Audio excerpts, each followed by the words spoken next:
I love you. আদো sir আবার কি সমস্যা? স্যার আমি তো কালকে আসতে পারবো না, ওই যে আমার নানুর বোন মারা গেছে না, আমি সেখানেই যাব। কালকে তোর জন্য পাত্রী দেখতে যাব, আর যদি পাত্রী পছন্দ হয়ে যায় তাহলে ওখানেই এনগেজমেন্ট সেরে ফেল। মা তাহলে ওকে ডাক দাও। মা গো, ঘুমটাটা একটু তোলো, তোমার চাঁদ মুখখানা আমরা দেখি। মাশাল্লাহ মাশাল্লাহ, লজ্জা পেয়েছে মনে হয়। আমাদের কিন্তু পছন্দ হয়েছে, আমাদের দিক থেকে আমরা রাজি। মেয়ে তোর পূর্ব পরিচিত, এখন তুই সাফ সাফ বল যে তুই আংটিটা পরাবি কি পরাবি। কি পড়ানোর আগে আমি একটু নীলার সাথে কথা বলতে চাই। হায় আল্লাহ আল্লাহ, এটা কি হইলো? শুভ স্যারের সাথে আমার বিয়েটা ঠিক হইলো?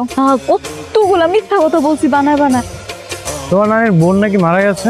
সে ছোটবেলায় মারা গিয়েছে স্যার। বিয়ের জন্য মিথ্যা কথা বলতে তোমার লজ্জা করলো না?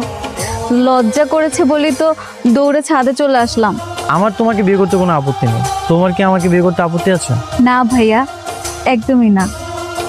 আমি তো মনে মনে ভাবছিলাম কার কার সাথে আমার বিয়ে ঠিক হবে, তাকে আমি ঠিকভাবে চিনতে পারবো কিনা, তার সাথে মানিয়ে নিতে পারবো কিনা। যখন দেখলাম আপনার মতো একটা হ্যান্ডসাম ছেলের সাথে আমার বিয়ে ঠিক হয়েছে, যাকে আমি আগে থেকেই চিনি, আমি তো অনেক খুশি হয়ে গেছি। আপনার মতো একটা ভালো মানুষের সাথে আমার বিয়ে হবে, সেটা ভেবেই আমার খুব ভালো লাগছে।